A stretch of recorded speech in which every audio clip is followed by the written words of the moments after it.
The research vessel Karak 7 hung motionless against the backdrop of infinite stars, its crystalline hull refracting light in ways that would have mesmerized any human astronomer had they detected it. Senior researcher Vexlin stood before the ship's primary observation array, all four of their neural clusters pulsing with mounting frustration. Another primitive world, they transmitted to the ship's research council. Preliminary scans indicate a Type 1 civilization, barely maintaining orbital installations. Recommend standard cataloging protocols.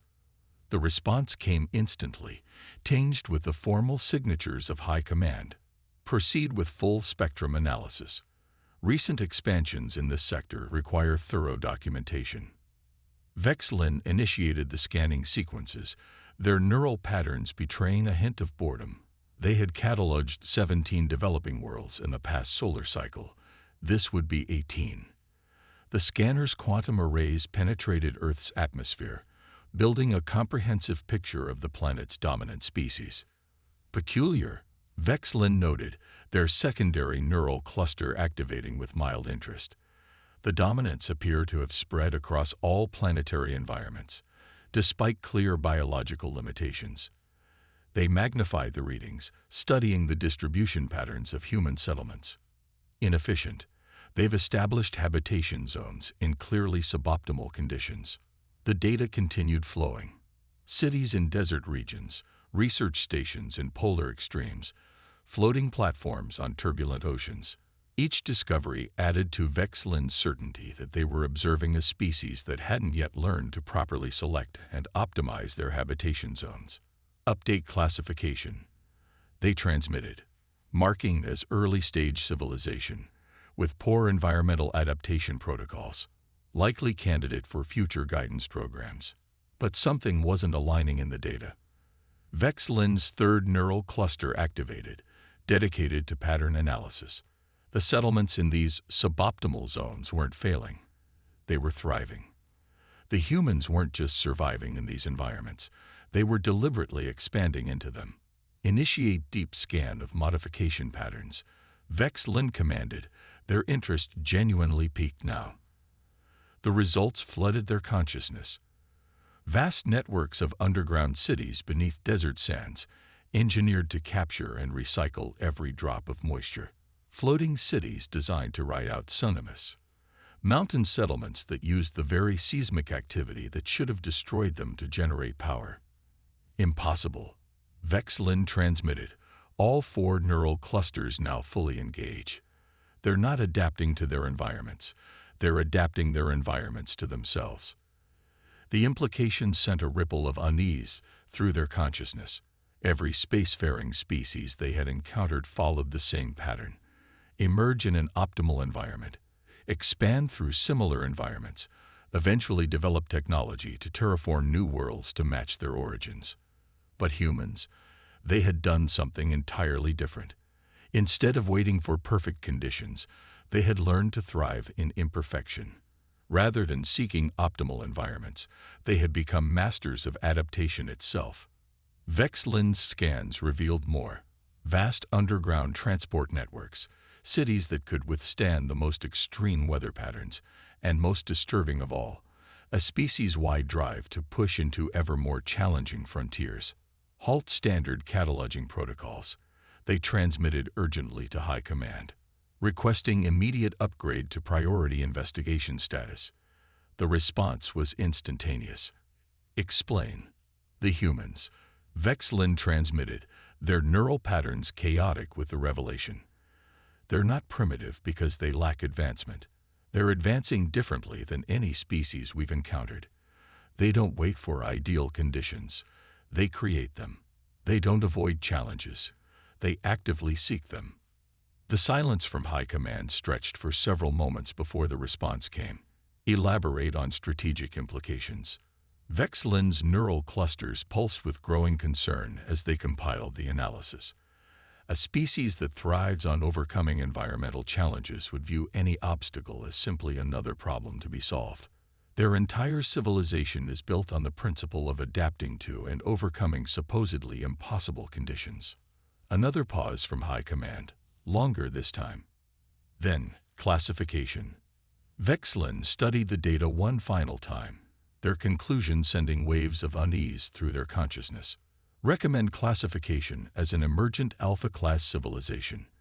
And, they hesitated before adding, suggest immediate revision of all contact protocols. Standard superiority assumptions may prove catastrophically incorrect. The Karak 7's crystalline hull shifted colors as it prepared to depart, its sensors still gathering data about the remarkable species below. Vexlin remained at their post, watching the blue planet recede. They had come expecting to find another primitive world to catalog. Instead, they had discovered something far more significant, a species that had turned their greatest weakness into their greatest strength. As the Earth disappeared from view, Vexlin couldn't shake the feeling that the galaxy was about to change in ways none of their simulations had predicted. The humans weren't just surviving. They were thriving on challenges that would have broken other species. And somehow, Vexlin knew this was just the beginning. Final notation. They transmitted to the secure research logs. The humans don't need optimal conditions to succeed. They never did. And that makes them more dangerous than any advanced civilization we've encountered. The High Council chamber aboard the Collective's capital ship Zenith Prime vibrated with nervous energy as Chief Analyst Miravex presented their findings. The crystalline walls, usually pulsing with calm blues and greens, reflected the anxiety of its occupants in sharp bursts of yellow and orange. Our initial assessment was fundamentally flawed, Miravex stated, their neural patterns projecting with unusual intensity. The humans don't just adapt their environments, they actively seek out challenges that should destroy them. The holographic display in the chamber's center showed a series of human settlements. A research station perched on the edge of an active volcano, underwater habitats near thermal vents, cities rebuilt repeatedly in hurricane zones. Each image caused ripples of discomfort among the council members. Observe their response to natural disasters. Miravex continued, focusing on a coastal city. When their settlements are destroyed by oceanic storms, they don't abandon the location. They rebuild. Stronger. Better. They treat catastrophic failure as a learning opportunity. First speaker Kelnar's neural clusters pulsed with concern. Surely this indicates poor survival instincts.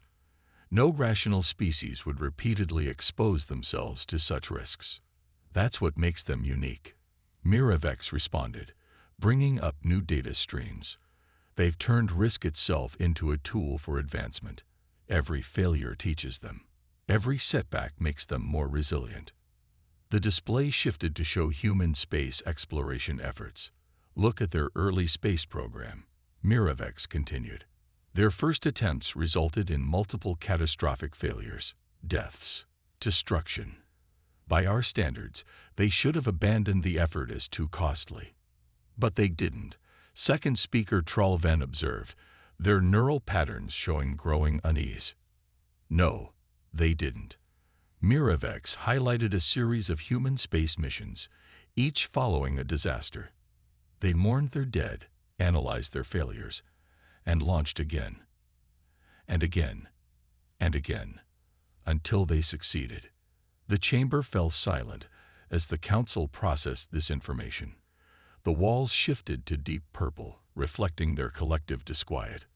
Most concerning, Miravex added, is their psychological response to isolation and extreme conditions. Our long-term observation posts have been monitoring their polar research stations and deep space habitats. New images appeared, humans living in complete darkness for months, isolated teams in the harshest environments, space station crews handling emergencies with remarkable calm. They don't just survive these conditions, Miravex explained. They volunteer for them. They compete for the opportunity to face these challenges. And more importantly, they innovate under pressure. The display showed a series of human inventions, each born from crisis situations. When faced with potential death, they don't panic, they problem solve. They turned crisis response into an art form. First speaker Kelnar's neural clusters pulsed rapidly. Your conclusion? The humans have developed a civilization-wide resilience that we've never encountered before, Miravex responded. They don't avoid hardship, they embrace it. They don't fear failure, they learn from it. And most critically, they've institutionalized this approach. The display shifted to show human educational facilities, training centers, and simulation programs. They deliberately create challenging conditions to test themselves. They systematically expose their young to controlled failure to build resilience. They've turned their entire civilization into an engine for overcoming adversity. Surely there must be limits to this resilience. Third speaker Vextor interjected. No species can maintain such constant adaptation indefinitely. Miravex's neural patterns showed grim certainty. That's the most remarkable aspect. We found no evidence of psychological fatigue on a species-wide scale. Instead, we've observed increasing rates of voluntary exposure to challenging conditions. They appear to be actively accelerating their own evolution through deliberate stress exposure. The chamber's walls pulsed with deep red as the implications became clear. A species that thrived on challenges wouldn't be deterred by superior technology or overwhelming odds. They would simply view such obstacles as problems to be solved. Your recommendations. First speaker Kelnar asked, their neural patterns showing clear distress. Immediate reclassification of Earth as a potential Alpha-plus civilization, Miravex responded. And they hesitated, knowing the impact of their next words. I recommend we seriously consider the possibility that our traditional metrics for civilization advancement may be fundamentally flawed. The silence that followed was profound.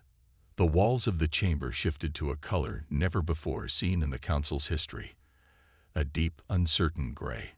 Continue observation. First speaker Kelnar finally commanded.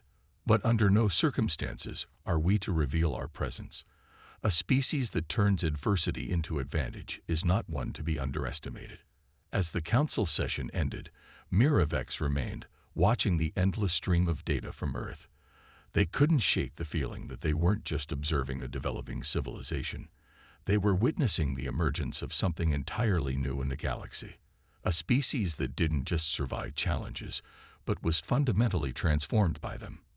And somewhere in their neural clusters, a new emotion emerged. Fear. Not of human technology or military capability, but of their seemingly limitless capacity to turn any obstacle into an opportunity for growth. Fleet Commander Zarvex stood before the strategic analysis chamber, their neural patterns radiating intense concern as they presented to the combined military council. The chamber's quantum displays showed countless streams of data about Earth's military history, each more disturbing than the last. Our standard threat assessment protocols have failed completely, Zarvex began, their voice resonating with urgency. Human warfare doesn't follow any patterns we've encountered in our 12,000 cycles of space exploration. The display shifted to show Earth's major conflicts throughout history. Most species develop warfare linearly, advancing from simple weapons to more complex ones. Humans, they highlighted multiple simultaneous developments. They adapt laterally. When faced with a superior force, they don't just seek technological solutions. They change how they fight entirely. The council members watched as images of guerrilla warfare, asymmetric conflicts, and unconventional tactics played across the screens. They turn weaknesses into strengths, Zarvex continued. When outgunned, they don't surrender, they innovate. When outnumbered, they adapt. When cornered, they revolutionize. Military advisor Kreltor's neural clusters pulsed with skepticism. Surely their technological limitations would make them vulnerable to our advanced weaponry. That assumption could prove fatal, Zarvex responded, bringing up new data streams. Observe their response to technological disadvantages throughout their history. When faced with superior weapons, they don't just develop countermeasures, they find ways to turn those very weapons against their enemies. The displays showed numerous examples. Primitive peoples defeating technologically superior forces, smaller nations holding off superpowers, insurgents adapting civilian technology for military purposes. But most concerning is this, Zarvex continued, highlighting a pattern in the data. They learn, not just individually, but as a species. Each conflict teaches them. Each war makes them more adaptable. They've turned warfare itself into a crucible for innovation. The chamber's atmosphere grew heavy as Zarvex displayed their most troubling discovery. Their scientific advancement accelerates dramatically during conflicts. Look at their rapid technological evolution during their global wars. In mere years, they progressed from primitive aircraft to atomic weapons. Surely this indicates self-destructive tendencies. Another council member suggested hopefully. No, Zarvex's neural patterns pulsed with grim certainty. It demonstrates their incredible ability to unify and innovate under extreme pressure. When faced with existential threats, they don't fragment, they unite. Their greatest achievements often come from their darkest moments. The displays shifted to show Earth's current military capabilities. They maintain multiple redundant defense systems. Their military forces train constantly for scenarios we wouldn't even consider possible. They've developed contingency plans for events they haven't even encountered yet. Most disturbing, Zarvex added, is their approach to space warfare.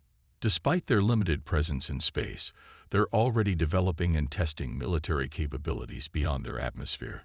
They're preparing for conflicts they can only imagine. The council chamber fell silent as Zarvex brought up their final analysis. But here's what truly sets them apart.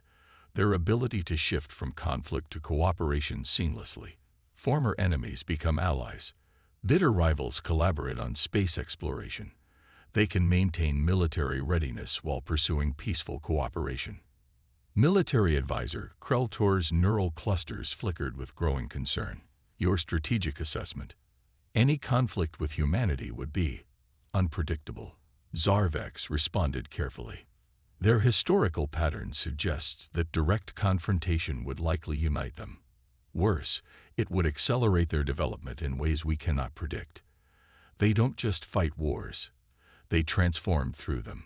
The display showed Earth's rapidly advancing space program, their expanding understanding of quantum physics, their experiments with new forms of propulsion. They're already pushing into realms we considered beyond their capability. Add the catalyst of conflict. Zarvex let the implication hang in the air. The chamber's walls pulsed with deep crimson, reflecting the council's mounting anxiety. Recommendations. The High Commander asked, their neural patterns showing clear distress. We must revise our entire approach to Earth, Zarvex stated firmly. Traditional military superiority means nothing against a species that routinely defeats superior forces through adaptation and innovation. More importantly, they paused, ensuring their next words carried proper weight. We must consider the possibility that any aggressive action toward Earth wouldn't subjugate humanity. It would catalyze them. The council chamber's atmospheric processors hummed as they compensated for the collective anxiety of its occupants. The humans weren't just another primitive species developing military capability. They were something entirely new. A civilization that grew stronger through adversity, more united through conflict, more innovative through challenge. Continue deep surveillance, the High Commander ordered finally, but update all encounter protocols. Under no circumstances are we to provoke a species that turns conflict into evolutionary advantage. As the session ended, Zarvex remained, watching the endless stream of human military exercises and innovations. They couldn't shake the feeling that they were watching something unprecedented. A species that had turned warfare itself into a tool for advancement, and conflict into a crucible for unity. The implications were clear. Humanity wasn't just developing military capability. They were developing in ways that made traditional military advantage meaningless. And that, perhaps, was the most terrifying realization of all. Cultural analyst Nick Sven stood motionless in the archival chamber of the Zenith Prime, their neural patterns cycling through waves of confusion and fascination. The walls around them displayed an overwhelming array of human cultural data, art, music, literature, and countless forms of creative expression.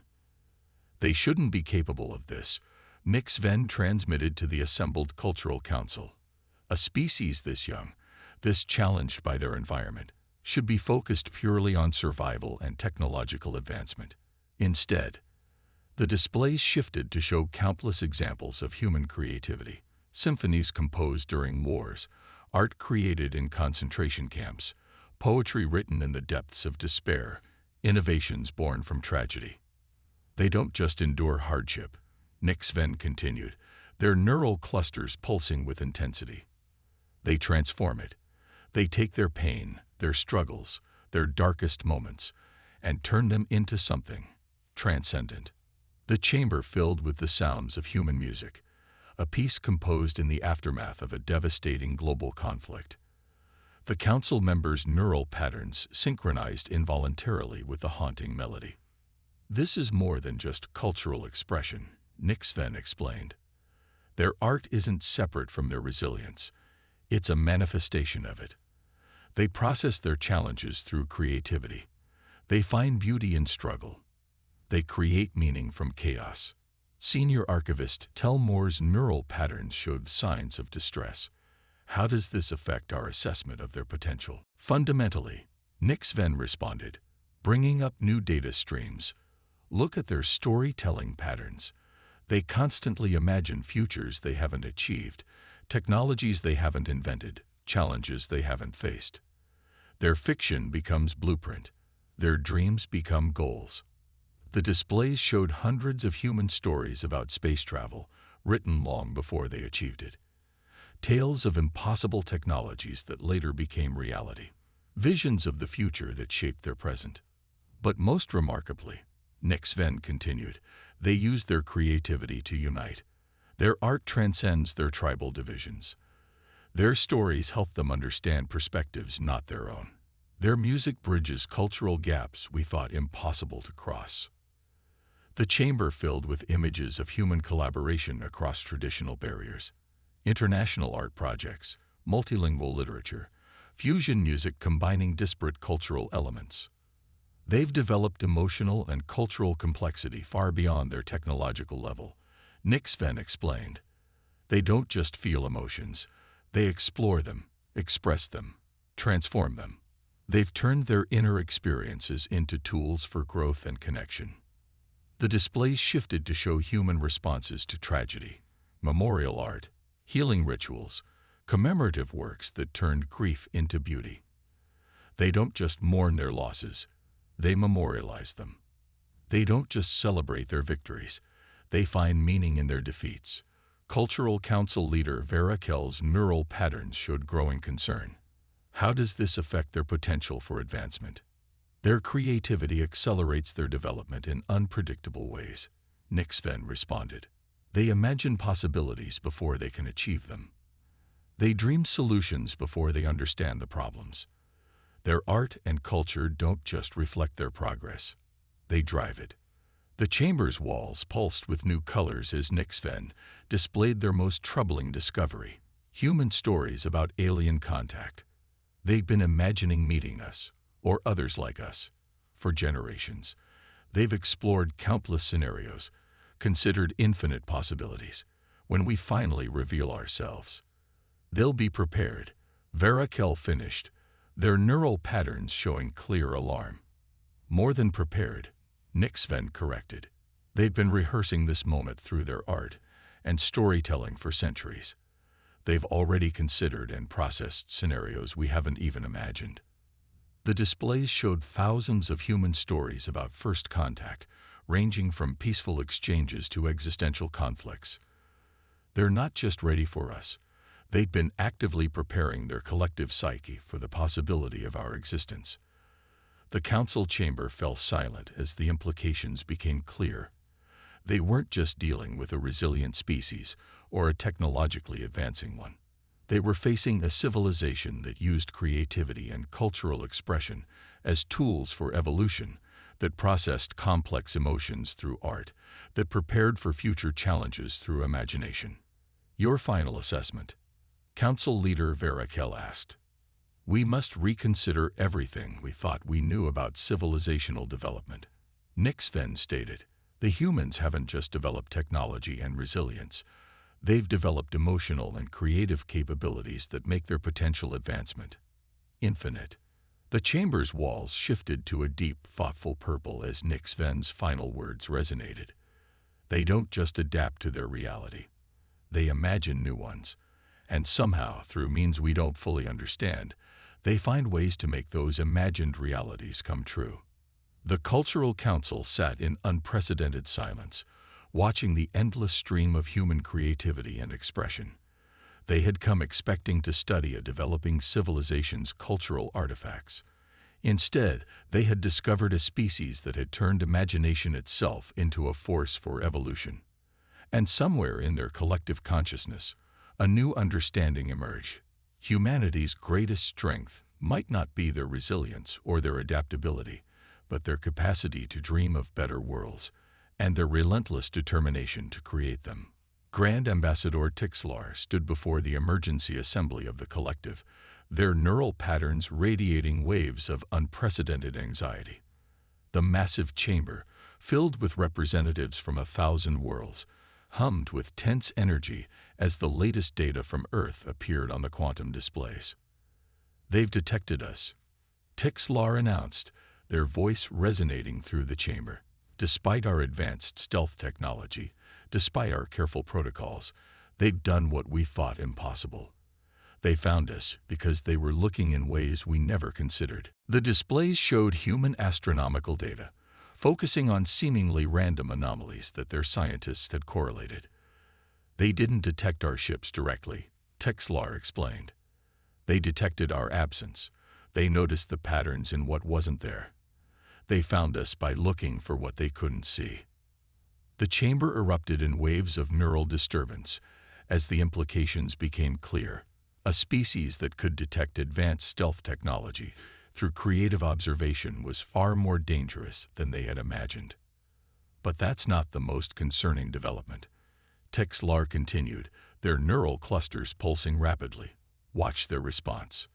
The displays showed human communications, military movements, scientific activity, or rather, the conspicuous lack thereof. No panic, no military mobilization, no frantic diplomatic activity, just quiet, coordinated preparation. "They know we're watching," Tixlar stated, "and they want us to know that they know." The display shifted to show a simple transmission being broadcast into space on multiple frequencies. Not the primitive mathematical sequences they had expected, not the basic atomic models other emerging civilizations used. Instead, it was an elegant message that demonstrated not just understanding, but insight. "We see you seeing us. When you're ready to talk, we're ready to listen." The assembly chamber filled with waves of disbelief. "They're not just acknowledging our presence," Tixlar explained. "They're diplomatically outmaneuvering us. By demonstrating they know about our surveillance while offering dialogue, they've seized the initiative. They've turned our covert observation into a diplomatic opportunity." Supreme Counselor Vector's neural patterns showed clear alarm. "How do they expect us to respond?" "That's what makes this situation unprecedented," Tixlar responded.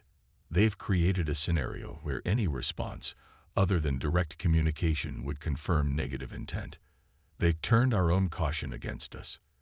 The displays showed human activity continuing normally, but with subtle changes that only now became apparent. Their space development had accelerated, but in defensive rather than aggressive patterns. Their military exercises had shifted to focus on unknown threats, but without explicit hostility. "They're preparing for every possibility," Tixlar continued, while demonstrating peaceful intentions. "They're showing strength without aggression, readiness without threat. It's elegant." The assembly watched as new data streamed in, humans establishing protocols for peaceful first contact, while simultaneously developing defensive capabilities they hoped never to use. Preparing for the worst while actively working toward the best possible outcome. "Your recommendation?" Supreme Counselor Vector asked, their neural patterns betraying deep concern. Tixlar's response came with certainty born from months of analysis. "We must initiate direct contact. but not from a position of superiority as we planned. We must approach them as equals, or potentially, as their students. The chamber erupted in waves of shock and protest. Tixlar raised all 4 neural clusters for silence. Consider what we've learned, they continued.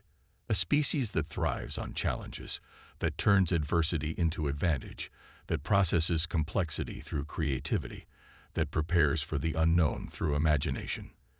They've achieved in centuries what took us millennia, not despite their challenges, but because of them.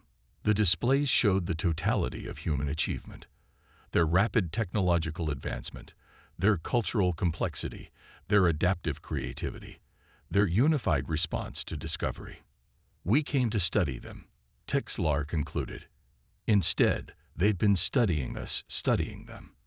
And in doing so, they'd demonstrated perhaps their most remarkable quality, the ability to turn an apparent disadvantage, being watched by an advanced civilization, into an opportunity for peaceful contact. The assembly chamber fell silent as a new transmission appeared on the displays. The humans had added a single line to their message. The universe is too magnificent for fear to be our first greeting. Let's explore it together. Supreme Counselor Vector's neural patterns shifted to a frequency never before recorded in the assembly's history, a mixture of awe and hope. Initiate contact protocols, they commanded. Not the standard procedures for emerging civilizations. Create new ones. They've earned that much. As the assembly dispersed, Tixlar remained, watching the continuing stream of human activity.